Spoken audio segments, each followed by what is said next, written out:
నమస్తే రమగారు. నమస్తే జయ. రమగారు, మనకి శ్రావణ మాసం 2వ శుక్రవారం వరలక్ష్మి వ్రతం చేసుకుంటాం. ఈ వ్రతం యొక్క విశిష్టత, ఈ రోజుకున్న విశిష్టత, పూజా విధానం మొత్తం ఒకసారి మాట్లాడుకుందామండి. ప్రత్యేకమైన పూజా విధానంగా చెప్పబడుతుంది. సాధారణంగా లక్ష్మీ పూజ చేసుకుంటాం మనం. లక్ష్మీ పూజకి సింపుల్ శ్లోకాలతోటి చేసుకుంటాం. శ్రీ సూక్త విధానంతో చేసుకుంటే విశేషం. అయితే మామూలుగా మనం చేసుకునేదేమో మహాలక్ష్మి పూజ. ఈ రోజున వరలక్ష్మి అని ప్రత్యేకంగా చెప్పబడుతుంది. అంటే ఇప్పుడు చూడు, మనకి మాసాలలో అన్నిట్లలో భగవానుడు చెప్పాడు భగవద్గీతలో, మాసానం మార్గశీర్షోహం అన్నాడు. మాసాలలో నేను మార్గశీర్ష మాసాన్ని అత్యుత్తమ మాసంగా చెప్పబడుతుంది మార్గశీర్ష. అట్లాగే స్త్రీల వ్రతాలలో అత్యుత్తమ మాసంగా చెప్పబడేది శ్రావణ మాసం. ఇప్పుడు ప్రతి మాసానికి దాని యొక్క ప్రత్యేకతలు ఉన్నాయి. అవునండి. ఈ మాసపు పౌర్ణమి చాలా విశేషం, ఆషాఢ పౌర్ణమి ఒక విశేషం, శ్రావణ పౌర్ణమి ఒక విశేషం, మాఘ పౌర్ణమి ఒక విశేషం. అట్లా ఈ 2వ శుక్రవారం ఇప్పుడు చూడు, ఇవన్నీ కూడా విశేషమైనవి తిథులు. ఏకాదశి తిథి అవునండి ప్రత్యేకం.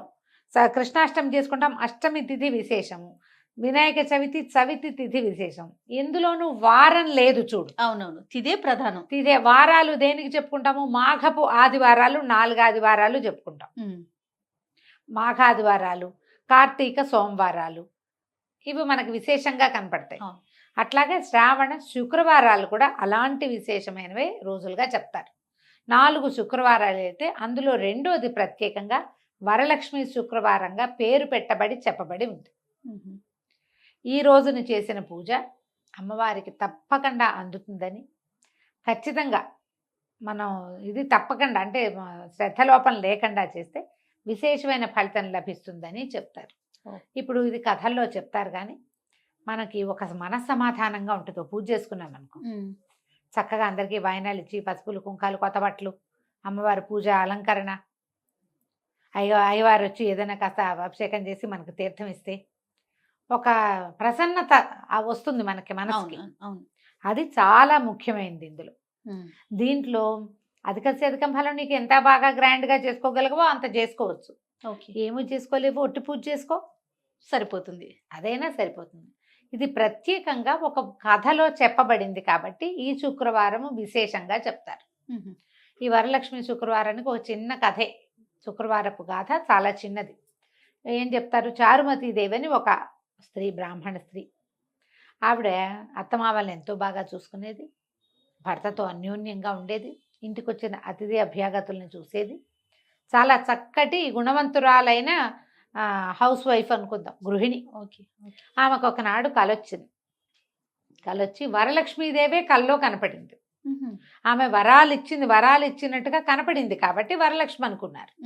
ఆమె కల్లో కనపడి, నన్ను పూజించు, నీ గుణగణాలకి మెచ్చాను, నన్ను పూజించు అని చెప్పింది. అది ఎప్పుడు పూజించమంది? శ్రావణ మాసంలో పౌర్ణమికి ముందు వచ్చే శుక్రవారము. అంటే పౌర్ణమి 15 రోజులకు వస్తుంది. పౌర్ణమి ముందు వచ్చే శుక్రవారం ఏదవుతుంది? సాధారణంగా 2వ వారమే అవుతుంది. 2వ వారమే అవుతుంది. ఈ 2వ శుక్రవారము పౌర్ణమి ముందు వచ్చే వారంగా లెక్కబెట్టి అమ్మవారి పూజ చేసుకోమని ఈవిడికి చెప్పింది. ఆవిడ నిద్ర లేచి ఇంట్లో ఉన్న పెద్దవాళ్ళకి, చిన్నవాళ్ళకి, భర్తకి, చుట్టుపక్కల వాళ్ళందరికీ తన కళ చెప్పింది. మంచి కళ చెప్పింది. అంతేగా.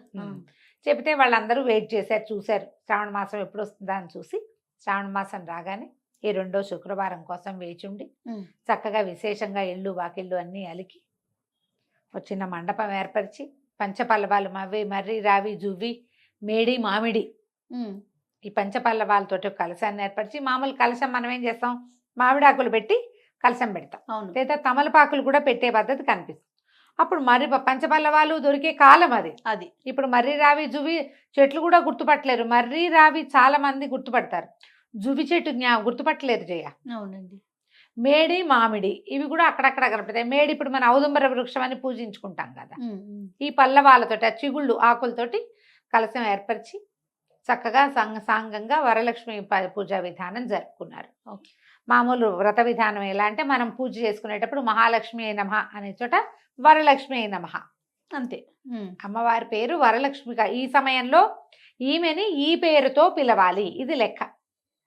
అదే అమ్మలక్ష్మీదేవి, ఈ కాలంలో ఆమెను వరలక్ష్మి అని పిలుచుకుంటాం, వరాలు ఇచ్చే తల్లిగా చెప్తాం. అక్కడి నుంచి పూజా విధానం అయ్యి వీళ్ళందరూ ప్రదక్షిణ చేస్తూ ఉంటే చుట్టుపక్కల వాళ్ళు అందరూ చేరి ఎక్కడెక్కడో స్నేహితులు చుట్టాలు పెద్ద వ్రతం చేసుకుని మనము పిలుచుకుంటాం కదా. అవును. అందరు వచ్చారు. అందరు వచ్చాక ఈ పూజ చేసుకున్నాక వీళ్ళు మండపానికి ప్రదక్షిణాలు చేస్తుంటే వాళ్ళ ఒంటి మీద బంగారం మొలిచిందట. వాళ్ళకి బంగారు పాంజేబులు వచ్చేసాయి, మెడల్లోనూ చెవులకి అన్నిటికీ చక్కగా ఆభరణాలు వచ్చేసాయి. మూడో ప్రదక్షిణం చేసేసరికి వాళ్ళ ఇంటి నుంచి వాళ్ళని తీసుకెళ్ళటం కోసం ప్రతి వాళ్ళకి ఎన్నో రకాల వాహనాలు అవి వచ్చేసినాయి. ప్రతి వారికి ధనకనక వస్తు వాహనాలు ఏర్పడ్డాయి.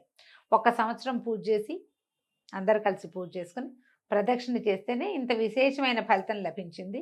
ఇది చాలా అద్భుతమైంది. ప్రతి సంవత్సరము చేసుకోవాలని అందరూ ఒకళ్ళకొకళ్ళు చెప్పుకున్నారు. ఎవరిళ్లలో వాళ్ళు జరుపుకునే వాళ్ళు సామూహికంగా కూడా జరుపుకోవచ్చు. ఈ కథలో మనకి చెప్పబడిన ప్రధాన ఘట్టం ఏమిటి? చారుమతీదేవి ప్రధాన పాత్ర. ఈమె గుణవంతురాలు, అత్తామామని బాగా చూసుకుంటుంది. ఫస్ట్ పాయింట్ అది. భర్తతోటి అన్యోన్యంగా ఉంది, ఇంటి బాధకి బాగా చక్కగా చూసుకునేది, అతిథి అభ్యాగతిని చూసుకునేది. ఇలా ఉన్న వాళ్ళకి అబండెన్స్ దానంతట అదే వస్తుంది. లక్ష్మీదేవి తనంతట తను వస్తుంది అంతే. కష్టమో నిష్ఠూరమో నీకు ఎంత ఉంది సంపద, దానికి సరిపడా ఇంతే ఉంది, దీనికి సరిపడా. ఎవరితోటైనా బాగా ఉండటానికి, ఎవరినైనా బాగా చూసుకోవడానికి కోట్లక్కర్లేదు, మనసు ఉంటే చాలు. లోపల ఉండాలి గుండె పదిలంగా. ఇది చక్కగా చూసుకుంటే, ఇతరులతోటి బాగుంటే, మానవ ఇప్పుడు వీళ్ళతో పూజ ఉంది, ఎంతమందినో పిలిచింది ఆవిడ. మా పూజ మేము చేసుకుంటాం అనకుండా ఆవిడ కల వచ్చింది, అలా వరలక్ష్మీదేవి వచ్చింది, బోల్డని ఇచ్చేస్తుందని నమ్మి ఇవన్నీ ఎవరికైనా పోకూడదని తమే చేసుకున్నారనుకో, అది వేరే కథ. ఇప్పుడు ఈవిడేం చేసింది, ఎంతమందినో పిలిచింది అంటే అందరికీ అభివృద్ధి కావాలని కోరుకుంటోంది కదా. మంచి మనసు అది ఉంటే యూనివర్స్ మిమ్మల్ని చూస్తుంది. లక్ష్మీదేవి మనని కాచి కాపాడాలంటే నాకే ఉండాలని కోరుకుంటే నీతోటే ఉండదు, అందరికీ ఉండాలి మనతో పాటు. మనకు వచ్చిన అవకాశం ప్రతి వాళ్ళకి రావాలని కోరుకోండి. అదే ఈ వరలక్ష్మి కథ యొక్క సారాంశం. మన విధానాన్ని బట్టి 5 లేదా 9 పిండి వంటలు చేసి అమ్మవారికి నివేదన చేసుకోవాలి. తోర గ్రంథి పూజ అని చేస్తారు. తోరం అంటే ఏం లేదు, అమ్మవారి యొక్క రక్షని మనం ధరిస్తామన్నమాట. 3 రోజులు కట్టుకోవాలంటారు. తోర గ్రంథి పూజ ప్రత్యేకంగా చెప్పబడుతుంది. వ్రత విధానం అయిపోయాక తోర పూజ, ఆ తోరం చేతికి కట్టుకుని అప్పుడు కథ వింటాం మనం. కథ విన్నాక అక్షంతలు చేతితో పుచ్చుకోవటం, కథ వినడం, అక్షతల్ని అమ్మవారి మీద కొన్ని వేసి మన మీద కొన్ని వేయించుకోవాలి. ఇంట్లో ఉన్న పెద్దవాళ్ళకి నమస్కారం చేసి అక్షంతలు వేయించుకోవాలి. భార్యాభర్త ఇద్దరు కూర్చుని చేయవలసిన వ్రతంగా ఎప్పుడూ చెప్పలా దీన్ని, స్త్రీల వ్రతంగానే చెప్పబడింది. భర్త మనము ఎప్పుడంటే ఆయనకు దండం పెట్టి అక్షంతలు తీసుకోవాలి. సాధారణంగా భర్త పెద్దవాడై ఉంటాడు కదా, చిన్నవాడైతే అనే క్వశ్చన్ ఇస్తే నేను ఆన్సర్ చెప్పలేనమ్మా, చెప్దాం దీనికి కూడా. భరించేవాడు భర్త, పెద్దయినా చిన్నైనా భర్త భర్తే అంతే. ఆ భర్తకి దండం పెట్టి తీసుకోవచ్చు. మీరు మీ మీద మీ తండ్రి స్థానాన్ని తీసుకున్నాడు, మీ పిల్లలకి తండ్రి కాబట్టి ఆయన పనికొస్తాడు. దండం పెట్టి అక్షంతలు వేయించుకోండి. ఇంట్లో పెద్దవాళ్ళతో దండం పెట్టి అక్షంతలు వేయించుకోవటము. అక్కడి నుంచి ఇరుగు పొరుగు వాళ్ళకి వాయినాలు ఇచ్చుకోవటము. బాగా చక్కగా ఇతోధికంగా శనగలు నానబెట్టి, శనగలు ఈ కాలంలో అందరూ ఇస్తున్నారు, రవికల బట్టలు, ఏదైనా రిటర్న్ గిఫ్ట్ హ్యాంపర్లు ఇస్తున్నాం కదా, ఏమిటంటారు వాటిని, ఒక బ్యాగులు, గుడి బ్యాగ్స్ లాంటివి తయారు చేసి ఇస్తున్నాం. అంతేం చేయలేకపోయినా ఏం పర్వాలేదమ్మా. తాంబూలము, అరటిపండు, కమలా పళ్ళు ఇప్పుడు వస్తాయి, ఆరెంజెస్ వస్తాయి కదా అవో, తర్వాత శనగలు, సువాసన చిహ్నాలైనవి ఏమైనా పసుపు కుంకుమ అలాంటివి ఏవైనా తాంబూలంగా ఇచ్చి ఆశీర్వాదం తీసుకోండి. ఇది మంచిది, చేయగలిగిన పని, సింపుల్. తర్వాత ఏ వారం చేయాలి అనేది ఒక పెద్ద ప్రశ్న. 2వ వారం అనేది ప్రత్యేకంగా చెప్పబడింది. ఏ పండగైనా ఆ పండగ రోజున చేసుకుంటేనే సరైనది అవుతుంది. అవును, ఒకవేళ చెయ్యలేని పక్షంలో ఇంకా తర్వాత వారాలు ఉన్నాయి కాబట్టి చేసుకోండి. కానీ ఇవాళ ఎవరు చేస్తారు అని మానేయకండి, అది కాదు పద్ధతి. చేసుకుని పూజ ముగించుకోవాలి. ఒకవేళ కుదరని పక్షంలో మొదటి వారం కానీ, లేకపోతే తర్వాత ఉన్న 2 వారాల్లో 3వ వారం పెద్దగా సాధారణంగా పెద్దవాళ్ళు చెప్పరు. మీకు 3వ వారమే కుదురుతుందండి, 4వ వారం నేను ప్రయాణంలో ఉంటానంటే ఓ దండం పెట్టుకుని 3వ వారమే చేసుకోండి. మానేయటం కంటే చేసుకోవటం నయం కదా, అంతే కదా. చేసేసుకోండి తప్పకుండా. ఇంకా ఇతరులకు ఎవరికైనా ఏమైనా ఇవ్వాలంటే ఏవైనా సువాసిని చిహ్నాలు ఇవ్వచ్చు.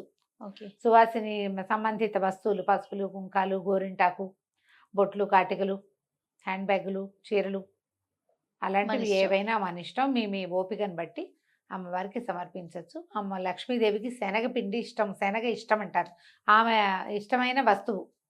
అందుకని శనగతో చేసినటువంటి ఏదైనా ఒక వస్తువుని తప్పకుండా చేసి, మీకు ఎవరు చెప్పారు అని అడిగారు మొన్న ఎవరు చెప్తారమ్మా అలాంటి ఆడు ప్రశ్నలు ఇస్తే ఏం సమాధానం చెప్తాం? అంతే కదా. మీకు ఎవరు చెప్పారు అంటే, ఇప్పుడు మనం చెప్పేవన్నీ మనకు ఎవరైనా చెప్తున్నారా? ముందు నుంచి వచ్చినవి తెలుసుకుని చెప్పుకుంటాం అంతే. అంతేగా. మీకు ఎవరు తరాల నుంచి ఆవిడ వచ్చి చెప్పిందా మీకు తనకు శనగలు ఇష్టమని? ఇలాంటి క్వశ్చన్. అవునా రమ్మగారు? ఇంకా దానికి ఆన్సర్ లేదు. దానికి ఆన్సర్ లేదు. నేను నవ్వుతూనే చెప్పా, మీరు చేసే చాలా పనులలో ఎవ్వరు మీకు చెప్పినవి కాదు, ఎవ్వరు మీకు చెప్పరు. వాళ్ళు వచ్చి చెప్పారా? మరి ఎవ్వరు వచ్చి చెప్పరు. ఆటోమేటిక్గా జరుగుతాయమ్మా, ముందు నుంచి వస్తుంది. పెద్దవాళ్ళని చూసి మనం నేర్చుకుంటాం. వాళ్ళ దగ్గర, పెద్దవాళ్ళ దగ్గర విన్న మాటలే చాలా మటుకు. పండగకి సంబంధించిన మాటలన్నీ ఇవేం కొత్త మాటలు కాదమ్మా, అన్నీ ముందు నుంచి వచ్చేవే. ఇలా చెప్తారు, శనగతో ఒక వస్తువు చేయండి అని. మీరు మైసూర్ పాకు చేయండి, లేకపోతే ఏదైనా మనం పూర్ణం బూరెలు చేయండి అంతే. మైసూర్ పాకు పూర్ణం బూరెలు నాకు చేత కాదండి, బజ్జీలు వచ్చంటే బజ్జీలైనా వేసి నివేదన చేసుకోవచ్చు. ఒక కారపు నివేదన చేస్తాం కదా, అప్పుడు అది కూడా నివేదన చేసుకోవచ్చు. ఏమీ చేయలేమమ్మా, పాయసం చేసి పెట్టండి. క్షీరాన్నం అంత మహత్తరమైన నివేదన ఇంకొకటి లేదు. కాస్త పాయసంలో కొంచెం శనగపప్పు వేసి, బియ్యంలో పాలతో ఉడికించి బెల్లం కలిపి, అలాగే కాస్త ఏలకపొడి, జీడిపప్పు, కిస్మిస్సులు వేసి నివేదన చేసుకోండి. ఎంత చేసినా చేయించుకుంటుందమ్మా అమ్మవారు. నీ చేతని కాదు, నీ ఆస్థని, నీ నమ్మకాన్ని, నీ శ్రద్ధని చూస్తుంది అంతే. శ్రద్ధతోటి ఎంత పూజ చేసుకోగలిగితే మానేయకుండా చేసుకోండి, అది ప్రధానం. ఆడంబరాలు అవకాశం ఉంటే మీ ఇష్టం, ఎంత ఆడంబరం కుదిరితే అంత. ఏం కుదరపోయినా అది చేయకపోతే కుదరదేమోనని పొరపాటును కూడా అనుకోకండి. ఓకే, మీకు కావలసినట్టుగా చేసుకోండి. ఇందులో ఏంటంటే ప్రతిమని చేసి పెట్టే వాళ్ళు ఉంటారు, ప్రతిమని చేస్తారు. లేదా బంగారానికి పూజ చేసుకోవచ్చు. కొత్తగా బంగారం కొనలేని వాళ్ళు, కొనలేకపోయినా కూడా పాతది మన ఇంట్లో ఉన్న బంగారాన్ని పాలతో కడిగి బంగారు వస్తువు మేమైతే మా అమ్మ గొలుసు పెట్టుకుని పూజ చేసుకునే వాళ్ళని చేయ, బంగారానికే పూజ.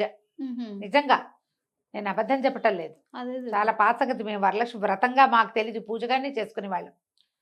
మా అమ్మ కాసకాయ గుళ్ళు ఉంటే లోపల పెట్టేది, కొత్త గొలుసు లోపల ఉండేది, పాలతో కడిగి మేము దేవుడి దగ్గర పెట్టుకునే వాళ్ళం. దానికే పసుపు కుంకంతో పూజ చేసుకునే వాళ్ళం. బంగారాన్ని లక్ష్మీదేవిగా భావించి ప్రతిమే ఉండాలి, ఇంత స్వరూపమే ఉండాలి. ఇప్పుడు మీరు అక్కడి నుంచి ఇక్కడి నుంచి తెచ్చిన బట్టలతో చేసినటువంటి ప్రతిమా విశేషాన్నే చేయాలని భావించకండి. కలశం పెట్టి కలశంలో అమ్మవారిని ఆవాహన చేసుకుని పూజ చేసుకోవచ్చు. ఓ చిన్న రూపు పెట్టి పూజ చేసుకోవచ్చు, బంగారపు వస్తువు పెట్టి పూజ చేసుకోవచ్చు, ఫోటో పెట్టుకుని కూడా పూజ చేసుకోవచ్చు. వాళ్ళు ఎవరో చేశారు అదే కరెక్ట్ అని, ఇలాగే చేయాలని, ఇదే కరెక్ట్ అని పొరపాటును కూడా అనుకోవద్దు. అట్లాంటివి ఏమీ లేవు.